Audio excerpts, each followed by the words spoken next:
Bonjour, bienvenue dans le podcast Danse avec le chaos. Je suis Doc La Luna. L'Inde, mon pays d'origine, m'a appris à danser avec le chaos, à faire des obstacles de la vie, des opportunités pour grandir. Après une carrière de médecin classique, je décide de quitter la blouse blanche. Je ne me retrouve plus dans les codes de notre société patriarcale, post-colonialiste. Les sujets qui me passionnent, se réapproprier les sagesses de son corps, de ses sens, de ses cycles, écouter les messages de son âme, incarner sa mission de vie et sa puissance, contribuer à partir d'un espace de guérison et d'alignement, être au service de la vie, déployer sa vision intégrative, incarner sa spiritualité dans ce monde.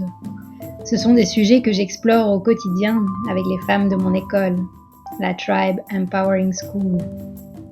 Ce podcast pour moi, c'est un rendez-vous avec mon âme et avec toutes les âmes qui souhaiteront partager un espace de reconnexion, de célébration, malgré nos doutes et les temps incertains que nous traversons.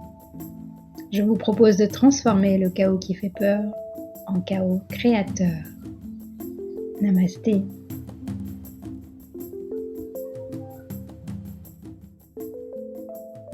Bienvenue dans ce tout premier épisode de Danse avec le chaos. Ici, j'ai envie de répondre à 2 questions. Pourquoi je me lance dans un podcast ? Et pourquoi appeler ce podcast Danse avec le chaos ? Avant de répondre à ces 2 questions, voici un rituel que j'ai envie de vous proposer au début de chaque épisode. Une petite bulle de respiration.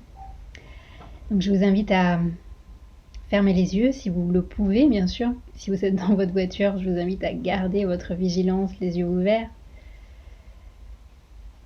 Mais cette petite bulle que nous partageons ensemble, c'est une manière pour moi de revenir dans mon centre, de prendre le temps de me connecter à ma respiration et de vous offrir aussi cet espace dans nos journées bien remplies pour revenir dans le corps, revenir à notre souffle.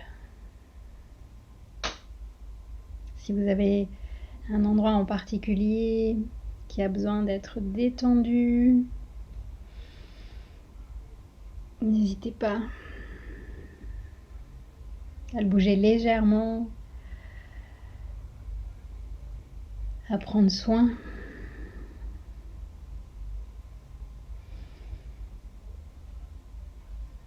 Et à regarder dans le corps à quel endroit ça vibre, à quel endroit ça résonne quand on écoute le mot chaos. Pour certaines personnes, ça peut évoquer un mouvement.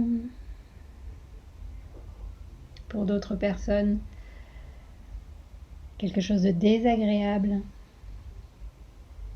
Toutes les sensations sont les bienvenues. Voilà, et tranquillement, à votre prochaine inspiration, je vais vous inviter à ouvrir grand les bras si c'est possible, si vous avez de l'espace, ou déjà de poser l'intention d'ouvrir grand votre poitrine. Et expirez, ramenez vos mains au centre de la poitrine, sur le cœur, en prenant le temps de sentir vos pieds, vos mains. Et vous avez le choix de garder vos yeux ouverts ou fermés en fonction de vos possibilités. Et revenons au pourquoi ce podcast. Donc si vous me suivez, vous savez peut-être que ça fait plus de 10 ans que je suis assez active sur les réseaux sociaux. J'ai commencé à l'époque où je faisais partie d'une troupe de danse indienne en région parisienne pour poster mes photos. Et puis petit à petit, quand j'ai quitté mon poste de pompier de Paris, et que j'ai commencé à voyager dans le monde pour rencontrer des pionniers en santé intégrative, j'ai senti que les réseaux sociaux me permettaient de communiquer avec d'autres personnes qui étaient dans les mêmes recherches que moi. Et c'est vraiment cet élan de connexion qui m'a beaucoup nourrie ces 10 dernières années. La connexion, c'est, je dirais, un de mes pourquoi profonds dans ce monde. J'adore créer des connexions. D'ailleurs, j'ai compris pourquoi est-ce que la santé intégrative me passionnait tant. C'était de créer des ponts entre la médecine moderne et les sagesses ancestrales. Et puis en continuant à cheminer dans ce chemin intégratif, je me suis rendu compte que j'avais envie de créer des connexions avec les différentes parties de moi-même, avec mes parts plus actives et mes parts plus introspectives, avec mon masculin, mon féminin, mon yin, mon yang. Et j'aime ça en fait. Pour moi, c'est ça la richesse de notre vivant, c'est cette diversité, cette complémentarité entre être vivant, entre tous les éléments de la nature et entre toutes les parties qui nous constituent. Donc j'ai été nourrie pendant plusieurs années avec ces réseaux sociaux. Mais, 2020 est passé par là et en fait ça avait commencé déjà avant. Mais cette réalité des algorithmes sur les réseaux sociaux, ça a commencé à me peser, notamment les règles de publication qui nous invitent à faire toujours plus, à être très régulier, à avoir une méthodologie particulière pour publier, pour... Ouais, il y a un truc qui me correspondait plus. Et puis je me suis rendu compte que j'étais devenue aussi très addicte finalement à cet art de publier au quotidien, même si, encore une fois, c'est pas parce que je critique les réseaux sociaux que je les rejette complètement, parce que aujourd'hui, si j'ai la chance de connecter avec autant de personnes dans le monde, c'est en partie grâce aux réseaux sociaux. Mais n'empêche qu'on peut quand même mettre en lumière certains dysfonctionnements, et surtout, moi, des dysfonctionnements qui me touchent, puisque tout ce qui est en lien avec les limites du patriarcat, ça me touche énormément, et pour moi, les algorithmes obéissent aussi aux lois du patriarcat, du capitalisme poussé à l'extrême, de ce que j'ai envie d'appeler la néocolonialisation, c'est-à-dire finalement de véhiculer des idéaux basés sur la culture occidentale, sans prendre en compte les sensibilités des autres cultures. Et récemment, par exemple, je parlais dans l'un des posts où j'annonçais la création de ce podcast de patriarcat digital. Pour moi, le fait, par exemple, qu'Instagram censure des photos de femmes quand on voit les tétons, alors que les hommes, il n'y a aucun problème. Pour moi, clairement, il y a une forme de pseudo-puritanisme qui est complètement lié au patriarcat. Donc voilà, il y a pas mal de sujets qui me questionnent dans les réseaux sociaux. La censure qui se passe sur les réseaux sociaux depuis 2020, je la trouve vraiment alarmante. Et là, je me rends compte que non, on n'est plus dans la liberté d'expression, clairement, avec tout ce qui est en train de se passer au niveau de la crise mondiale. Et pour moi, ça vient vraiment toucher ma valeur de justice et d'équité. Donc je sens petit à petit que j'ai besoin de mettre mon énergie dans d'autres espaces plus équitables. Et enfin, la dernière évolution, on va dire, de Facebook avec Mark Zuckerberg qui parle du futur de Facebook avec le métaverse, la création de la réalité virtuelle. Lui, dans son monde idéal, ce serait que tout le monde ait des lunettes de réalité virtuelle et qu'on soit enfermés chacun chez nous dans un monde artificiel. Alors, apparemment, il le vend très bien dans ses vidéos. J'ai pas regardé, parce que je pense que je suis pas prête à regarder ça. Mais moi, c'est pas comme ça que j'envisage le futur, dans cette connexion au vivant. Donc, à moyen terme, je pense que j'ai envie de trouver d'autres solutions pour communiquer, pour connecter avec d'autres personnes, avec vous, avec les personnes qui partagent les mêmes valeurs que moi. Et je me rappelle qu'en 2020 et en 2021, donc, plusieurs fois, j'ai eu envie de partir et j'ai observé autour de moi des personnes que je suis, sur Instagram notamment, qui ont osé aller jusqu'au bout de se faire une détox digitale sur plusieurs semaines, voire même plusieurs mois. Moi, j'ai jamais réussi finalement à partir parce qu'à chaque fois, c'était les points positifs qui me rattrapaient. Et puis c'est vrai que comme j'ai des groupes privés pour les femmes de mon école en ligne, la Tribe Empowering School, c'est très très pratique. J'ai testé d'autres plateformes et c'est pas aussi intuitif que Facebook. Pour l'instant, je suis toujours en recherche. D'ailleurs, si vous avez des conseils d'autres plateformes pour pouvoir créer de la connexion de groupe, de l'interaction de groupe, je suis preneuse. Mais devant tout obstacle, comme vous le savez peut-être, j'aime aller chercher les opportunités. Quelles sont les autres possibilités qui nous sont offertes ? Moi, depuis 2020, c'est vrai qu'avec les différents confinements, j'ai commencé à me mettre au podcast. J'avais été interviewée quelques fois. J'avais beaucoup aimé l'exercice. Et puis, j'ai commencé à écouter aussi des podcasts. Et je me suis rendu compte que ça reposait énormément mes yeux. Moi qui suis quand même pas mal devant les écrans depuis presque 5 ans maintenant, que ça ouvrait une dimension plus de l'imaginaire, une dimension plus sensorielle par rapport aux vidéos ou aux images, et que ça crée une autre connexion, soit avec la voix de la personne qui guide le podcast, ou avec l'échange qu'il peut y avoir quand c'est deux personnes qui parlent. J'ai réalisé à quel point les silences étaient importants et faisaient du bien. Chose que récemment j'ai remarqué, comme je suis plus du tout dans les médias classiques, quand il m'arrive de tomber par hasard sur une émission, je me rends compte que comme le temps c'est de l'argent dans les médias classiques, que ce soit à la télé ou à la radio, les présentateurs sont obligés de speeder, ils ont à peine le temps de respirer et en fait ça a un impact sur nous aussi, les auditeurs ou ceux qui regardent et en fait ça nous fatigue et ça nous stresse.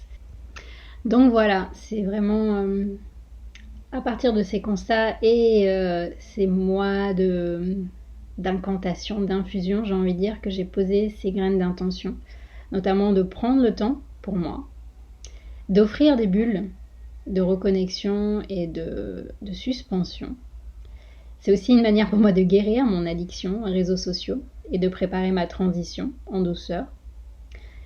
Ces épisodes que j'enregistre, c'est aussi des rendez-vous précieux avec mon âme.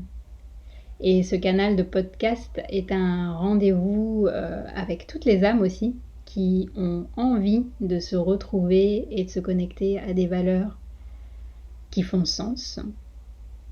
Et il y a évidemment des résistances dans la création de ce nouveau média. Je suis très sensible à ce qu'on appelle l'infobésité médiatique, le fait qu'il y ait énormément d'informations aujourd'hui via le canal digital, internet, et j'ai pas envie de contribuer à cette saturation et à ce stress digital. Mais en même temps, j'ai appris à faire confiance, à me dire que les personnes qui, entre guillemets, vibrent comme moi, qui sont à la recherche des mêmes sujets, des mêmes vécus, eh ben, elles vont se connecter à moi et ça va leur faire du bien. Je pose vraiment cette intention. Et puis les personnes pour qui ça ne résonne pas, elles passeront leur chemin et ce sera ok. Il y a une autre résistance aussi qui s'est réveillée et qui a fait que j'ai repoussé un peu les premiers enregistrements. J'ai ma perfectionniste qui s'est réveillée parce qu'en fait, là, j'enregistre, je suis en Guadeloupe chez moi. Alors même si c'est un environnement très nature, très calme, très posé, j'ai des voisins et vous entendrez sûrement souvent le chien de la voisine ou le voisin qui a sa tondeuse. Et c'est sûr que moi, dans mon idéal, un podcast, ça devrait se faire dans un studio avec une musique nickel, avec un son vraiment... Mais voilà, avec les moyens du bord, je me suis dit...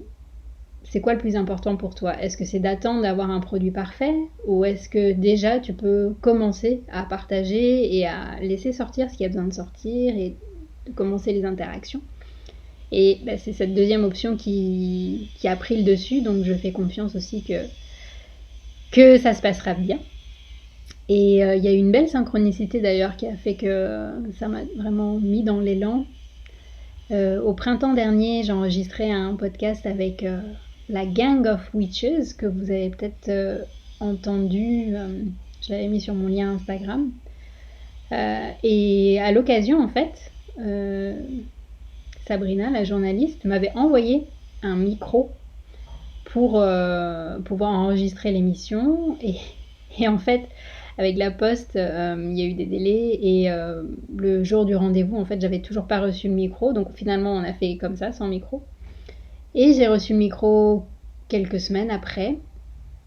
Et comme c'était compliqué de renvoyer le micro en métropole, finalement, la Gang of Witches m'a offert le micro.